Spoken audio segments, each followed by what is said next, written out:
Okay, guys, so in the next lesson, what we're going to do is we're going to start talking about applications of Newton's laws. So when we first introduced Newton's laws, we had this really handy formula right here that pretty much gave us the root of all changes of motion, right? So with this, we can always determine what our acceleration is, and that'll tell us how motion is changing in any of our kinematic formulas, right? So this is super useful, but like anything, um, just because it looks simple here doesn't mean it's always very simple to use, right? So the problem here is that, yes, if I know all of the forces and I know how to add them up, it's super easy for me to find the acceleration of an object. But finding all of the forces and identifying them correctly and their relative quantities is actually pretty difficult. Okay, so what we're going to be doing is we're going to focus on a few different types of forces that we're going to see in the course. Okay, so the first one here is this example of building up all of the forces that go into this little term right here. The sum of all my forces means take all the forces and put them together, right? So let's take a simple example here of a person pushing a box along the floor. So you could think, okay, there has to be some kind of force pushing it this way, right? So that's it. We're done here. Just tell me his force and we're done, right? But that's not quite all, right? Now, why does this box first of all stay on the ground? Well, here on this part right here, I'm going to go ahead and draw all of our forces. Okay. First of all, gravity is always acting on this box, right? So we'll go ahead and just put gravity right here. And that's always going to be pulling the box downward. But if this was the only force and it was pulling downward, then this box should always be accelerating downward. It should keep going down, down, down, down to the center of the earth, right? But that's not actually what happens. Okay, so as we discussed in the prior video, there is some sort of force that is keeping this from sinking down into the bottom of the earth, and that is the force of the ground, right? So here, I'll go ahead and just put ground, and that's pushing up. Okay, now we have our obvious force here in our picture that this person is pushing the box here to the right. So I can call this a push. Okay, but maybe there's friction involved. Maybe this floor right here is, pretty uneven and kind of jagged. So when you push against it, there is some resistance here in the floor. So here we have friction. Okay, so just in this simple example, we just have a person pushing a box along the ground. We've already identified all of these forces here that are mostly invisible to us, right? So taking all of these forces and putting them all together into this formula here is what we're going to be focusing on now, right? So in order to do this, we need some kind of formulas, right, to find how much force comes from each of these sources, okay? So I want to start off with just overviewing a few of the forces that you saw in the slides and that you'll see here as well. So the first is the force due to gravity. Okay, let's target this force first, because this is going to be almost everywhere in all of our problems, right? So this is our weight. So remember, mass is not the same as weight. When I go to space, the amount of stuff that I am, my mass, doesn't actually change. But my weight does change. I can become, virtually weightless, right? So the reason why my weight changes, not my mass, is my weight is due to this force of gravity, okay? And my mass is not. My mass is due to how many atoms are in my body, right?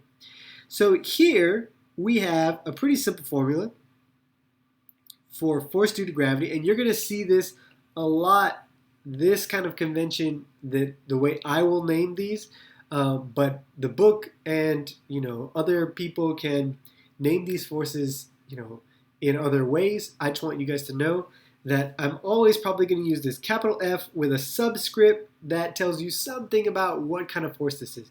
So if you see a capital F, this is some kind of force, and this little subscript will tell you kind of what kind, right? So this one, Fg, force due to gravity, okay?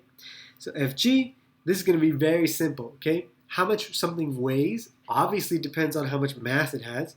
The more mass it has, the more it weighs. And then the thing that actually gives it weight is gravity, right? So all we have to do is mass times gravity. That's it. So here, remember gravity, okay, this is, here I'll just put G is equal to negative 9.8 meters per second squared. Okay, so you'll always just be multiplying your mass times negative 9.8 in order to give you a force.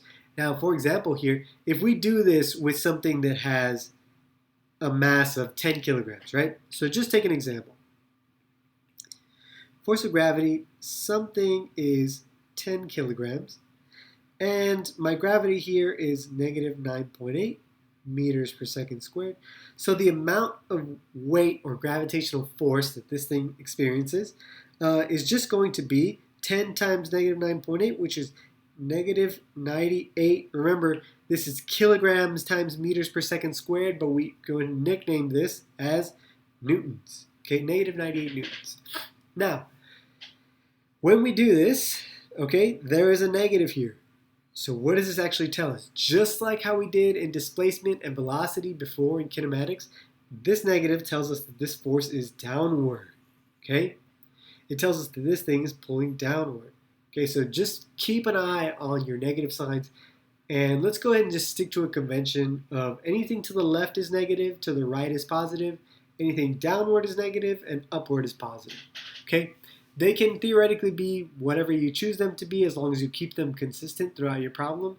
But if you just keep the same rules all the time, it makes it so much easier. Okay. So, we've covered gravity, but now let's go through a slightly more complicated force here, which is this force from the ground. So how much force is the ground supplying in order to keep this box from sinking into the earth? Well, in most cases, this is going to be my normal force. This is going to be the name that we give to this force. It's going to be normal force, and we'll talk about why in a little bit. But my ground force, so we're going to name it as a normal force. This is going to be equal to negative, right? So the same magnitude, opposite direction of our gravitational force, okay? So just to start off, we can use this. This is not necessarily true all the time, and we'll show you exactly why in a bit. But to start off, if you're completely lost, this is not a bad way to start, okay? So where does this ground force come from? How exactly does it work, right? So here I have a box sitting on the ground, okay? And remember that gravity is trying to pull it down, and my normal force will counteract that. And if it happens that these two things are equal but opposite direction, exactly like we've outlined right here, then what will happen is the box won't move up or down. It won't accelerate upwards or downwards. It'll stay right here, which is great. Perfect. Okay? So this right here describes a lot of situations that we're going to be looking at in this introductory class. Okay? But you should keep in mind that this is not always the case. What if we put this box on an incline? What happens here?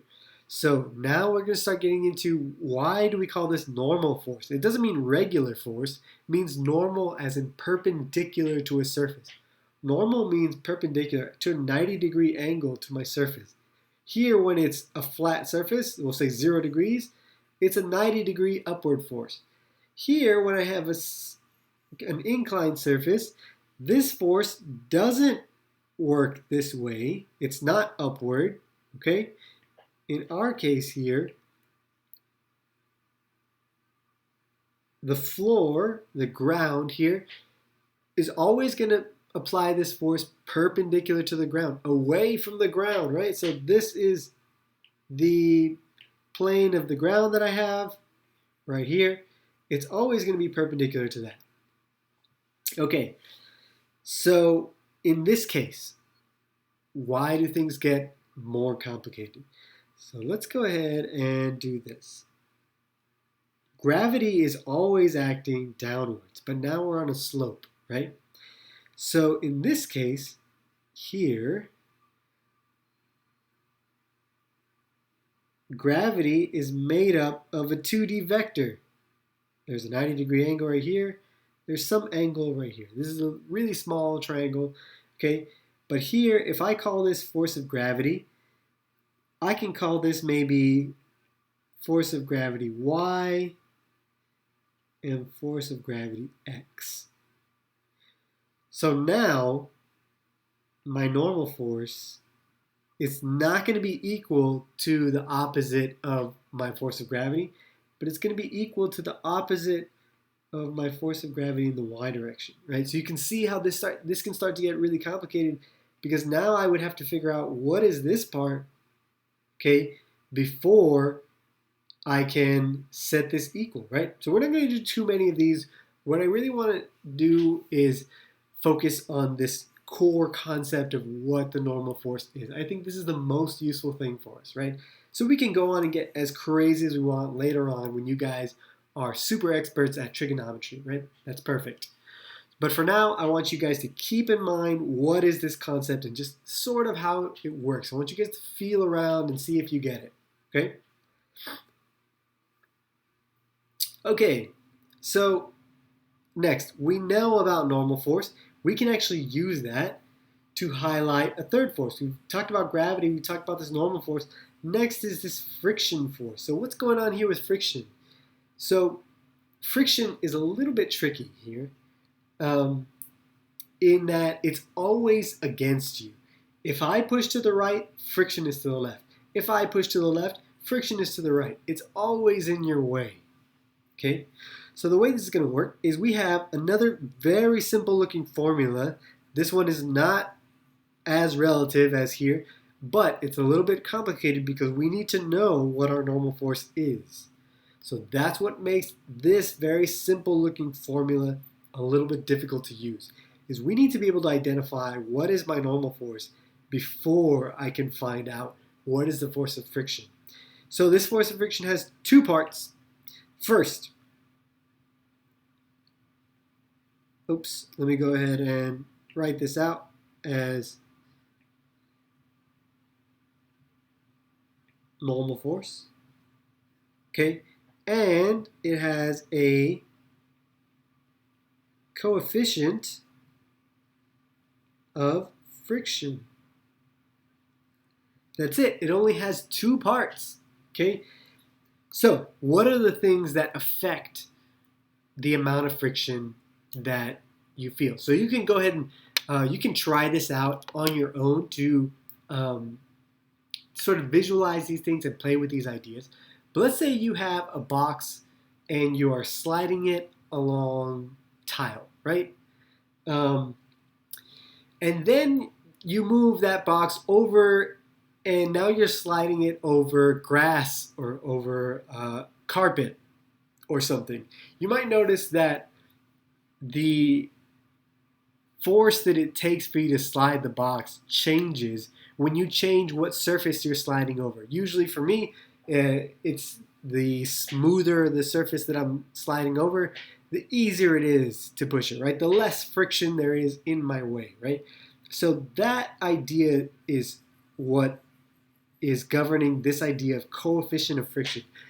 This only comes from what are the two materials, okay? So what are the two materials in contact? Okay, so this can be box and tile, box and grass, box and carpet, right? It can be any two things. Glass and concrete, rubber and metal, anything, any two things. Any pair of materials together has a certain coefficient of friction. So if you can find this, this will usually either be given to you in a table or in a problem, or it will be something that you figure out based on how something is moving, right?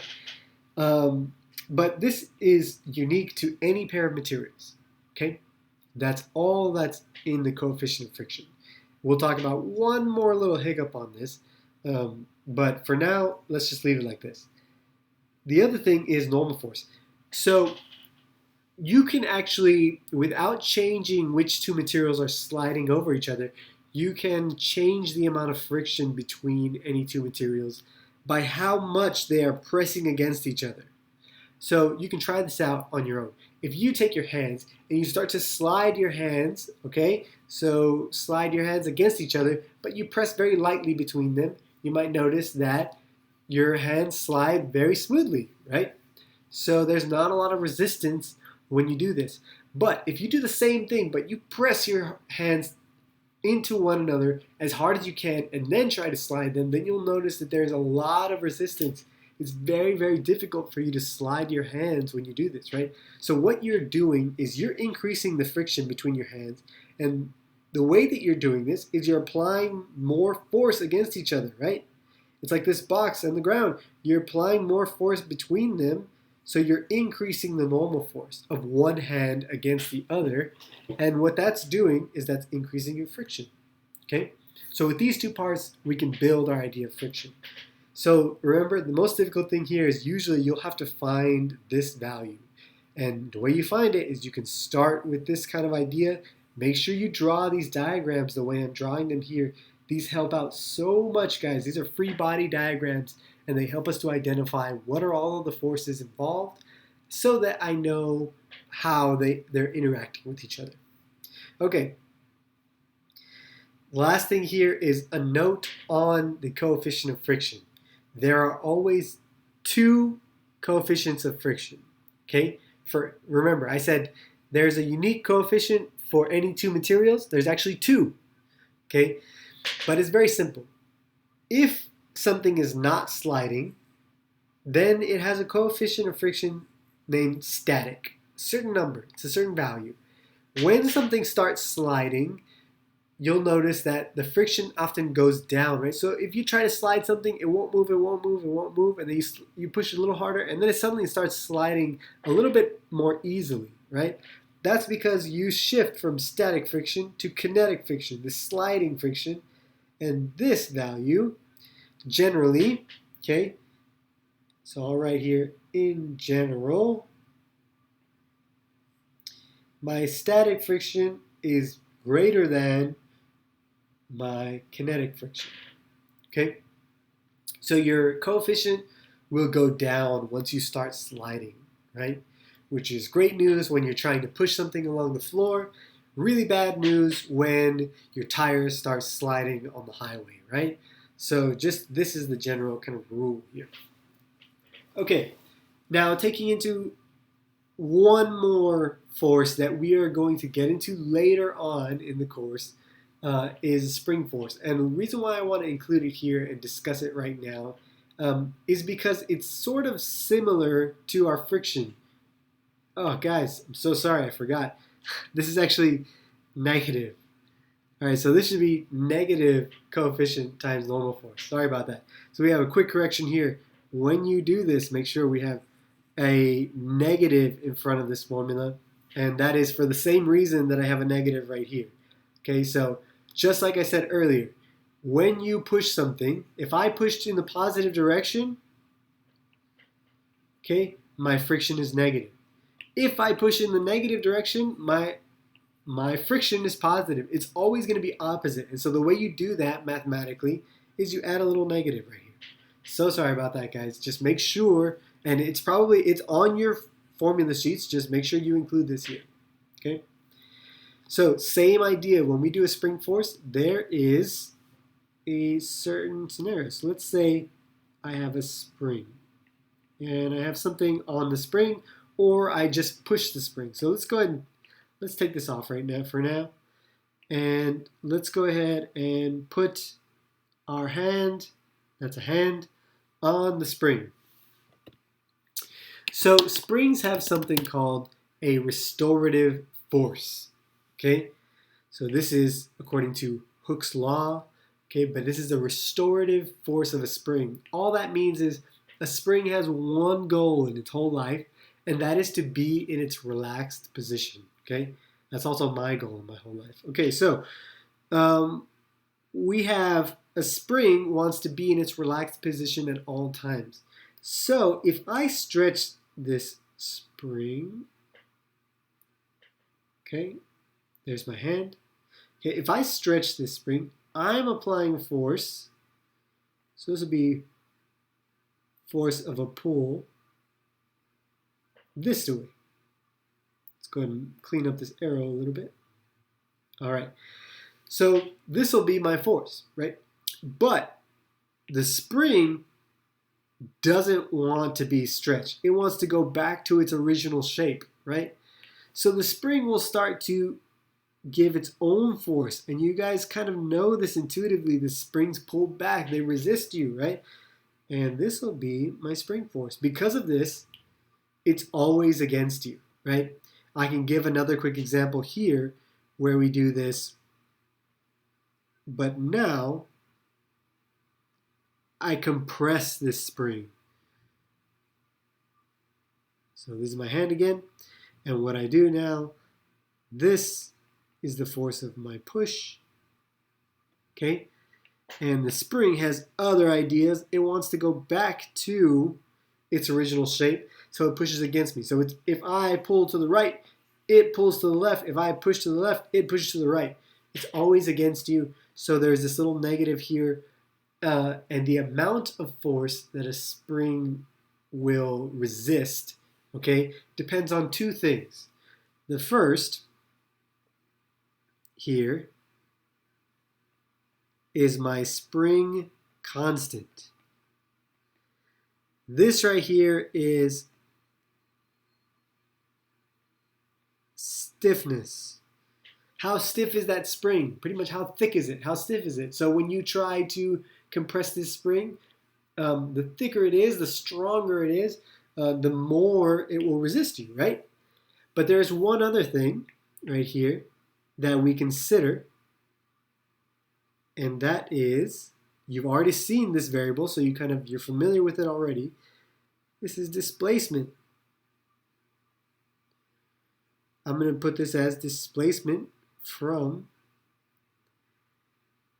equilibrium. So displacement from its relaxed position. So if I pull it a little bit, then it'll resist a little bit. If I pull it a lot, then it'll resist a lot. It really wants to go back to its relaxed position the further and further I get, right? So these are the two parts here, and I just wanted to make sure and go through these with you because we're going to be seeing this a lot. I really like to use this formula because it's a good exercise for students to build forces from pieces and from the environment. So we're going to be using this formula. You guys are going to see this, especially on exam 2. So make sure you keep this in mind, right? And that's it, guys.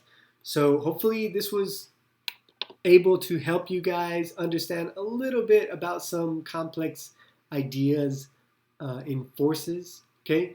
So hopefully you can use this in conjunction with the homework and the information on the slides to understand a little bit more about different types of forces, okay?